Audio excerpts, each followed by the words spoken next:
Hello, I'm Will Mazingo from Atlantic Physical Therapy, Ocean Pines, Maryland. Today I'm going to show you my favorite exercise in the clinic, the Stool Scoot.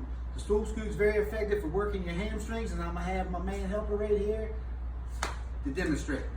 So I'm going to have him dig in, roll the stool out, he'll turn around and come back to me.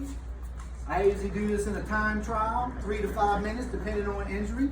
To make the exercise harder, I'd switch stools. This is a weighted stool, which is giving more resistance as he goes down and back, as he can probably feel that now. And then to make it really difficult, and when they become high level, they have to then pull me.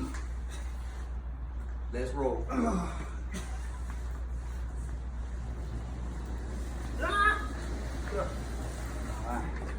I'm Will Mazingo from Atlantic Physical Therapy. Thanks for listening.